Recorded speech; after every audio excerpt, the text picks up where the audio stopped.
So meditation is a practice that can actually be traced back thousands of years. It has been practiced by various religions. Basically, I think every religion has had somewhat of a contact with meditation or has used it in various forms. Obviously, like religions like Hinduism and Buddhism are very well known for their meditative rituals and meditative practices. And meditation has been used for various purposes, such as spiritual growth, mental health, overall well-being, and stress reduction as well. So these meditation practices have been integrated and implemented and adapted into secular practices, and there's nowadays even a name for it, which is MBSR, which means mindfulness-based stress reduction. So basically what has been a religious thing to do has now become widely popular in order to improve your day-to-day life and find balance for your mental and physical well-being. It is also used as therapeutic intervention nowadays. So in psychiatric clinics you will find a branch that deals with mindfulness and how mindfulness may help to cope with different mental symptoms that you might have, and in order to improve them slowly but gradually, mindfulness has found its way into clinics and health institutes all over the world.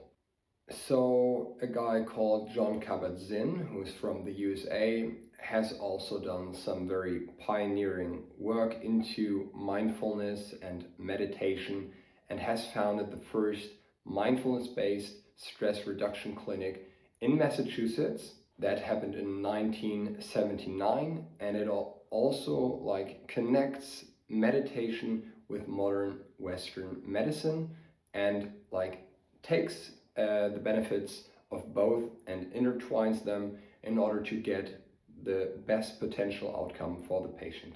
And Kabat-Zinn's work has had a very profound effect globally, and therefore mindfulness, as I said, has found its way into the majority of health settings all around the globe, and has also sparked a lot of scientific attention recently, and science is now going into the depth of how meditation might not only improve physical and mental symptoms of patients, but also how it can help to potentially prevent them and how to keep balance in day-to-day life, which is also why I'm telling you this, why I make this video, in order for you to find out how mindfulness and meditation may have or actually has a positive influence on your brain.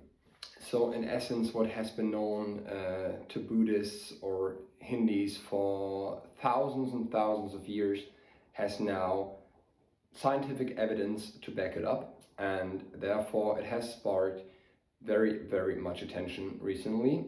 And this is basically why I've already mentioned it, but why I make this video, in order for you to find out more about it, how it helps you be healthy, how it helps your brain stay healthy, how it helps your brain recover from injury or mental illness, and how it may have the potential to drastically, in the long run, improve your overall well-being and therefore your life. So scientific evidence that has surged over the years has demonstrated a very big variety of key findings that show how meditation and mindfulness, or a mindful way of life, has a positive influence not only on your body as a whole, but also on your brain very specifically, which is why I'm going to present now 5 key findings that science has done. So firstly, it changes the brain structure. So science has found out that long-term meditation alters your brain structure. So there's evidence for an increased gray matter in your brain, that is basically associated with things like emotional regulation, memory, and things like awareness and self-regulation. So basically those things regulate not only your emotions, but they also can increase your productivity, your energy, and basically may help you to remain focused for a longer period of time, specifically because we nowadays tend to be very distracted from our work, but also from the things we do. When we do the dishes, for example, we wander off with our mind, thinking about what to do later on, who to meet, and whatnot. And meditation might get you back into the moment more. It helps you expand the attention span you might have, which has been shriveled over the last years very dramatically. So this is a very good thing to do if you want to increase your productivity, focus, attention, and So meditation has been associated with changes in functional connectivity within the brain. This leads to an increased connectivity of different regions in the brain. So those various regions that we have in the brain learn, quote unquote, to communicate better and more efficiently. This, as a result, leads to things like, once more, a better attention and emotional regulation, but also in contrast to the first major benefit of meditation, it improves sensory processing. So when our senses are spoken to, basically we learn to better process them. So this basically means that as soon as we smell something, see something, feel something, those senses basically get processed quicker, more efficiently, and this leads to an improved processing of these sensory processes, basically. So the third scientific finding is that a regular meditation practice has been linked to an improved cognitive function. So basically, your working memory is improving and your cognitive flexibility is also improved, which means once more that basically the capacity of your brain to work, to do thinking, working and whatnot is improved. And once more, this has a dramatic influence on your productivity and in the, in the processes being done by your brain. So it's just working smarter and better and is calmer when you do regular meditation. Therefore, once more, in the periods where you have to do stuff, you're more focused and your cognitive function simply is improved. And this can have a very positive influence on your learning. And as I said before, memory, which is directly linked obviously to learning. And this basically improves the quality of your life because you find more pleasure in things that you learn, in things that you want to achieve, and on the way to something, it helps you out a lot because it just makes you want to do stuff. Basically, it gets you out of the rut of being tired, of being distracted, not attentive to things, but you really get the chance to get back into the things that you want to do, that you want to achieve. And therefore meditation is a very great tool to get you back on track, because it's very easy, as I stated various times in the previous videos as well, to get distracted and not get anything done. Who has not experienced that? You want to do something, but then you go and look at your mobile phone, you watch your favorite show on Netflix, you just hang in the bed for the entire day and don't get anything done. And so therefore meditation helps you out to get out of there and get back on track and get finally rolling again and go for the things you want to go for. So we've already slightly touched on the fourth scientific finding, but it's a very important one, so I'll just quickly address it again. While long-term meditation can help to modulate emotions. So basically the amygdala, which is a part of the brain that is responsible for processing those emotions, gets calmed down. So basically whenever you have a very stressful life, whenever you feel stressed that the task at hand might overwhelm you and you feel like I can't do this, you feel burned out, or you think, oh my god, this is too much, the amygdala is sending you signals, I'm stressed, I can't do this. And the real benefit of this is that the amygdala learns to cope with stress in a better way, meaning that it is calmer in general. So if you find yourself in a stressful situation, your amygdala, while having done proper meditation practices for some time, is calmer in general, and you don't react or respond to stress as drastically, as dramatically as you might have done before that. So this is very important because we are all living in a very fast-paced and stressful life with a lot of work to do, possibly a family to feed, other chores to do, and we can need some calming down. We can need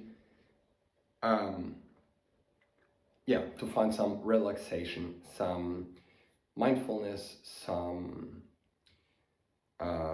serenity within all of this. And this is why meditation has such a profound effect on the brain as well, because you don't get stressed out as easily.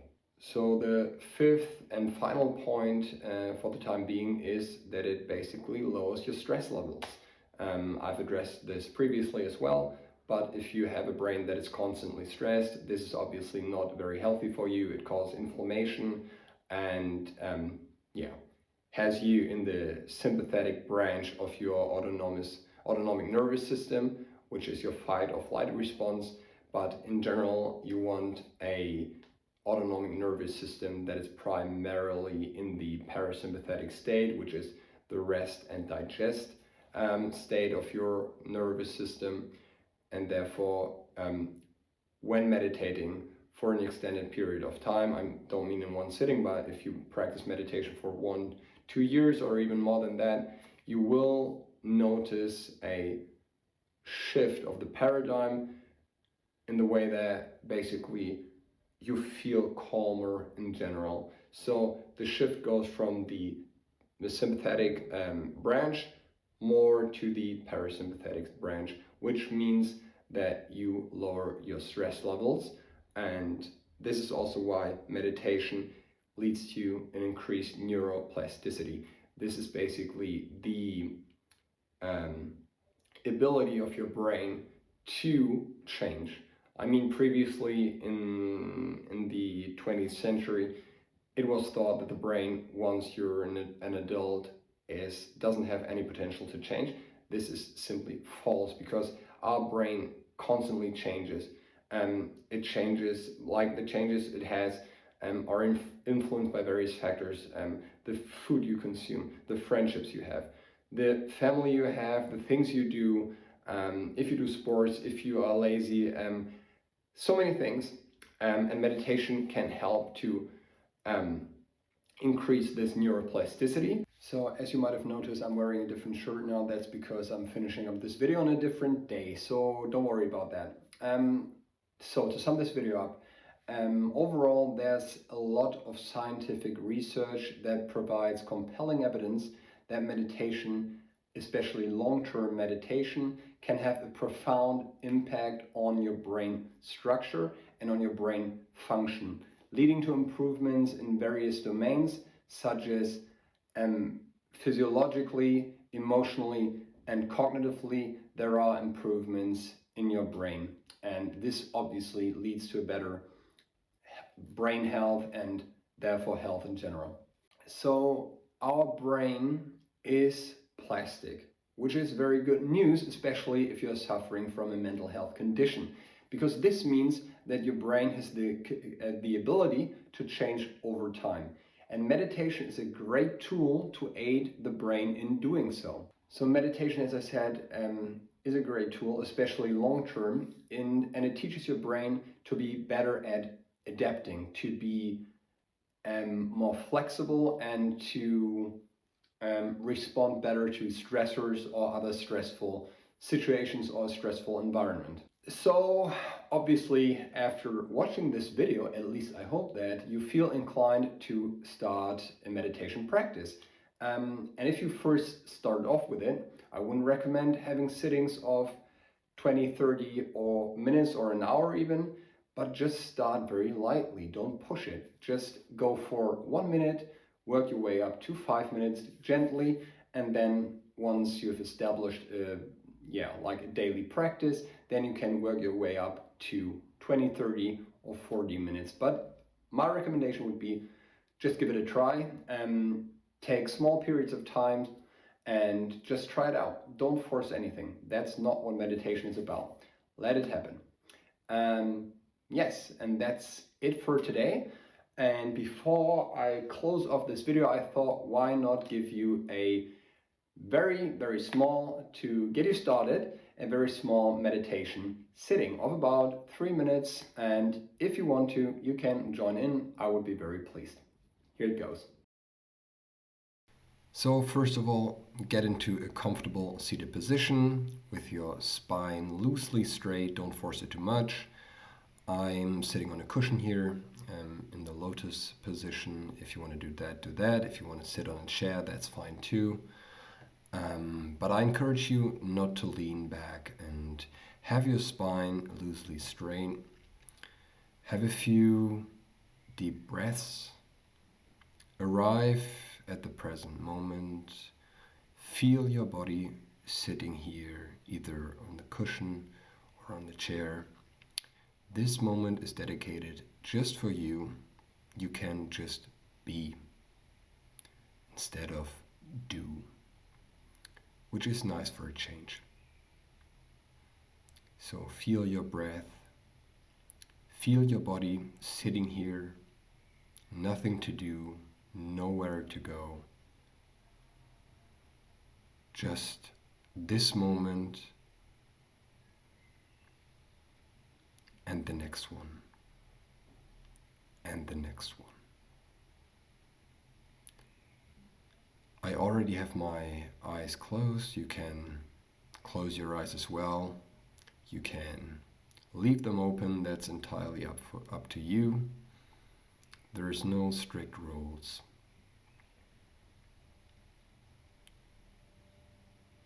And let's just dwell in silence for a couple moments. Feel your breath moving in, moving out. Breathe through the nose and just observe the breath wherever you feel it most prominently. I normally go for my nose, the tip of my nose, where the breath enters the nose and slightly warmer air leaves the body when you exhale. Just focus on the breath.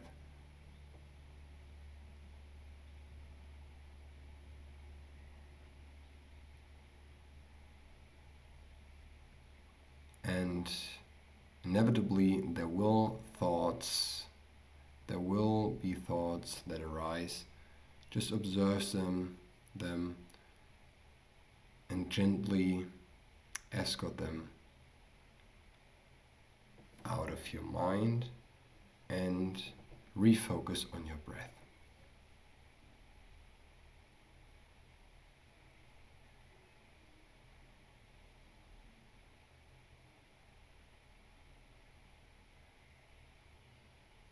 Good. You're doing great. You're doing something very great for your body and mind. And I want you to keep focusing on your breath. This is just a very small amount of time, but still this can mean a lot, certainly.